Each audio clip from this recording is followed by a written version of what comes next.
There's a couple of hello. So glad that you joined us online.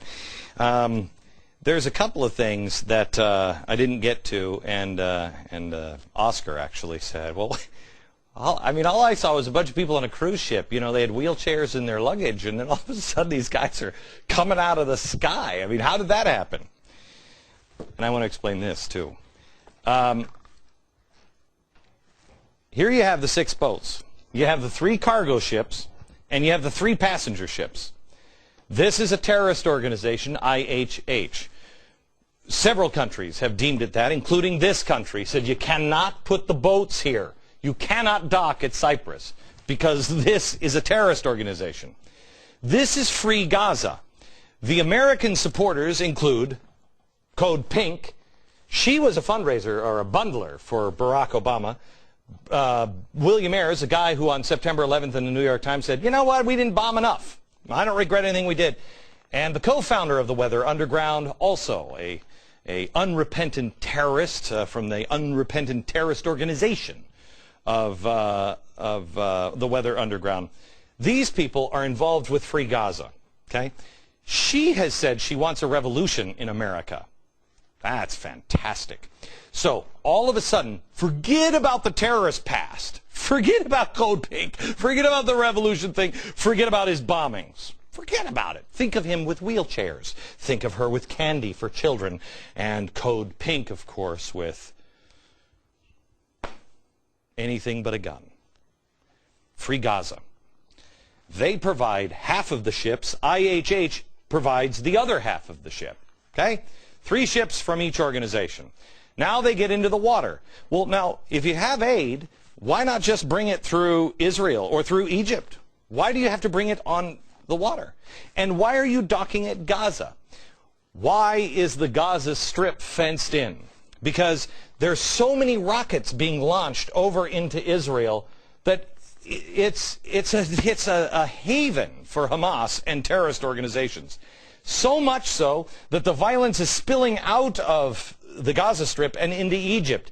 Egypt doesn't want anything coming out of that quarter either. It's not just Israel, it's Israel and Egypt. So, these great humanitarian organizations say, here's what we're going to do. We'll just load them on ships and we'll bring them right in directly to Gaza. Egypt says, no, you're not. No, you're not. You can dock it here. You come over here, right next to Gaza. We'll take the crates off and open up, and they're all wheelchairs. Great. You can bring them on into Gaza. But we need to look. Why? Because it's a Hamas nightmare. It's a hornet's nest. Imagine if we were, let's use New York. Imagine if you said, the village is fenced off, but it was fenced off because it was blowing things up in our city. Everything out of Greenwich Village, they were shooting rockets out, and they were claiming that we didn't have a right to be in New York. Okay? Imagine that. And 2 organizations that supported terrorists said, we're going to fill ships, and we're going to dock them. We're going to float them down the river and dock them right here, right at the village. So the village, they can just, the village people, this is why we plan these things out usually in advance, so we don't have the village people coming over and unloading terrorist ships. But would we do it? Or would the Coast Guard say, no, you're not docking there. You can dock a couple of blocks up. You can dock a couple of blocks down. Especially if the Red Cross had access. You can just feed it through the Red Cross. You'd be suspicious. We would never let it happen. Now, when Egypt said, you dock here, they said, no, we're not going to. Israel offered a dock over here, said, you dock here. We'll do the same thing. No, we're coming in. Why? I contend because the peace activists know propaganda. This is from Germany. The Jew, the inciter of war. What is the media saying? What is the media saying? They're inciting war.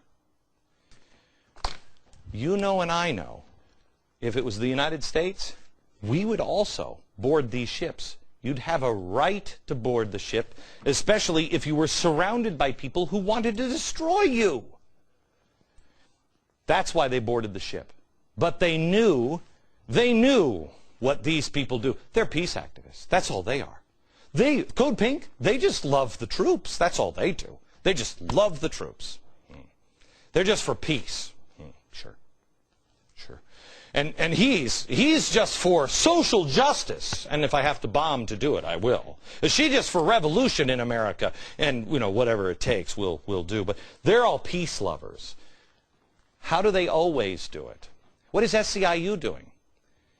SEIU, they know they have the media in their pocket. SEIU sends people to beat people down. Like, do you have the Gladney video? No? We've lost control of the control room. Everybody's like, I'm on lunch hour. The Gladney video, remember the guy that we showed you, SEIU, was beaten down by SEIU members? You didn't see that anywhere. And it was they still said, we have the video on tape of them beating a black man, calling him the N-word, and still somehow or another, the Tea Party members were the problem. They know they have control of the press. They know how to spin it. It's what they do. So they were waiting for the IDF to come. And quite frankly, I think they were disappointed that the IDF didn't come in with guns a-blazing. They came with paint guns. They were disappointed. But they don't care. The facts don't matter in America anymore. The facts don't matter to the rest of the world. There's a reason this is going on, and I don't know exactly what it is, but I have a feeling it's something to do with the new world order, the new global governance, not to be confused with government, the new global governance, and settling some old scores, because we are on the eve of profound global change. You just have to ask, whose story do you believe? What feels like the truth? When I was a kid, Israel was like us. I don't agree with everything that Israel does. I'm not saying that we should go over there with guns a-blazing and support Israel and everything. I'm not saying that.